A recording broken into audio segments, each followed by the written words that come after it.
Alright, yo, this is getting frustrating. Oh my god. This is like my eighth take of this thing I'm trying to do. So, uh, I'm gonna take 10 of my take on episode uh 4 on The Last Dance ESPN 30 for 30 documentary. This documentary, this episode of the documentary is more Phil Jackson centric, the Zen Master. Why is the Zen Master the Zen Master? Um, man, he on some Zen shit. You know what I'm saying? He meditating and got the guys doing yoga and getting these guys to understand there's more than one way to skin a cat and really shedding light on the philosophy of you treat everyone equal. I mean, you treat everyone fair but different. You know, you treat everyone fair, but you may not treat everyone the same. And for example, Dennis Rodman, and he got Dennis Rodman, he got Jordan understanding with Dennis about Dennis and vice versa. So there you go. Phil was the glue, you know what I'm saying? And Kraus was the artiste that went to the store and bought the glue. I know y'all don't like Jerry. I know nobody likes Jerry Krause, but man, you gotta admit, man, the dude did his thing. This documentary doesn't happen without him. People don't like him. I really don't care for him either, but I gotta respect, greatness. I gotta respect when the dude did his thing. I gotta respect that. I may not congratulate him, but I got in my back of my mind, I'm gonna be like, you gotta respect it. But anyway, Phil the winner. They touched on his playing days. They touched on his early college. I mean, not college, but his early coaching days. He won a couple of championships with the team he was with the Bulls. Jerry brought him as an assistant. As an assistant, he learned the triangle offense. There was another assistant that used to try to get Doug Collins, the head coach, to adopt the triangle offense. He was like, no. He was like, I want Jordan to shoot that thing. Jordan was like, I love shooting that thing. And Jerry was like, well, I'm going to take this guy advice and get rid of Doug and bring up a guy who could run the triangle offense. Oh, what do you know? We already have a guy that know how to run the triangle offense. We're going to bring in Phil Jackson. Doug Collins like, yeah, he should have been the guy to take my job the whole time. I'm like, what? Nobody says that. Like, hey, that job I had, man, this guy's way better than me at my job, so fire me and put. Nobody says that, bro. But in hindsight, that's what he's telling everybody. I call BS on that, bro.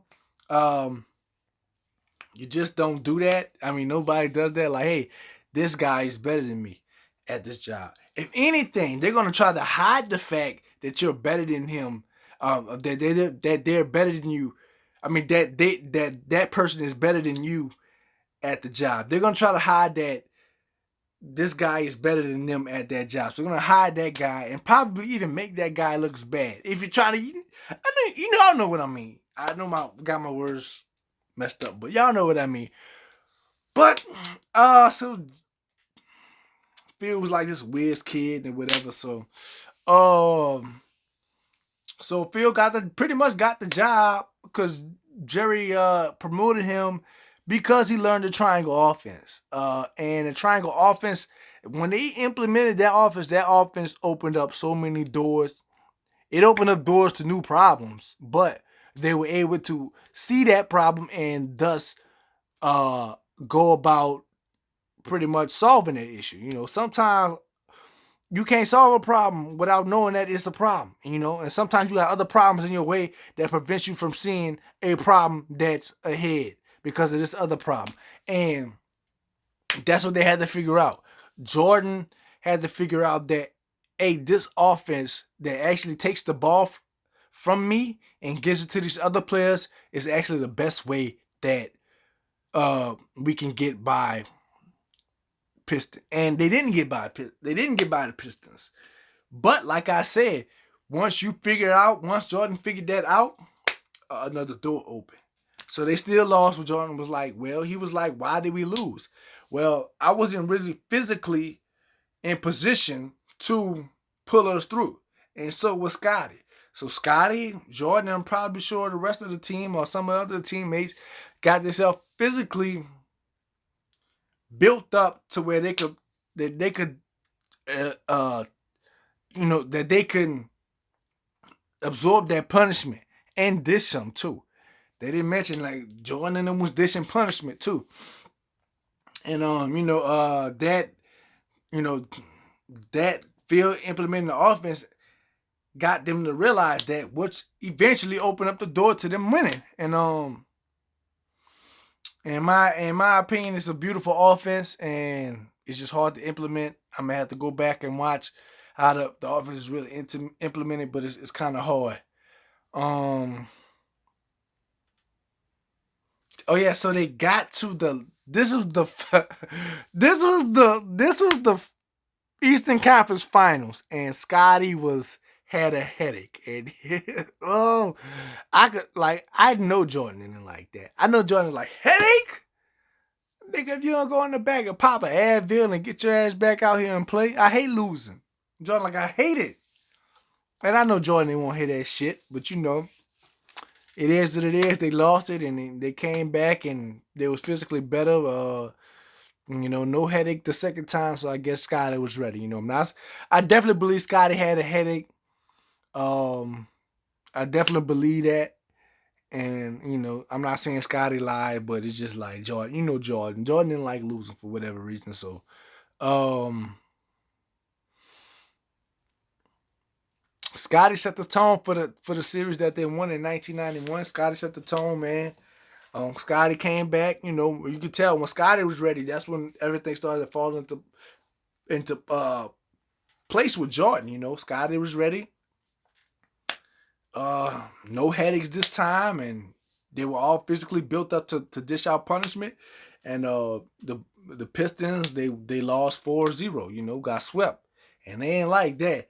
You don't like getting swept. You know what I'm saying? And of course they touched on the whole Isaiah walking off the court and not shaking Jordan in them hand and stuff like that. And I got Jordan's side and I got Isaiah's side. I just like, man, y'all just need to let that shit go. You know what I'm saying? Like, Jordan, you win how you win and you lose how you lose. Isaiah wins how he wins and he loses how he loses. It's not like Isaiah rubbed it in Jordan's face when he won and then when he lost, he walked off the court. It just, I don't know. I think Jordan just took it personally. And some Isaiah maybe he should have shook some hands, but I get it. Like I've been in competitions where when I lost, I didn't want to talk to the opponent. And I've been in competitions where when I lost, I didn't mind telling the opponent that beat me that they were better. Congratulations, and I'll get with you next time.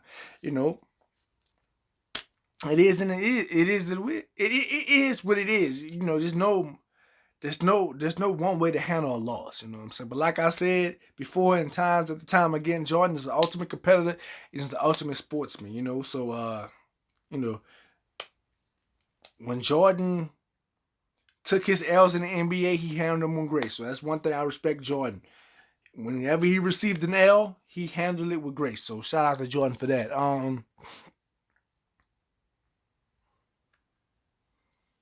So episode 4 was just pretty much about Mike finally understanding what Phil was trying to tell him. The Zen Master was trying to tell him, pass the ball, Mike. This is an offense where you got to pass the ball. It's going to work out. Trust me. And it didn't work out immediately, but it opened the door to a key that he put in the lock and turn. He was like, okay, well, this is what I need to do to win. And ever since Jordan listened to Phil and ran the offense, he found out that he needed to work out. He started working out. Boom, boom, boom. Run up 3 on him quick. Boom, boom, boom. 3 more. Boom, quick. There it is. So there it is, man. That's the end of this episode. Take of episode 4 of The Last Dance, Chicago Bulls. I'm out.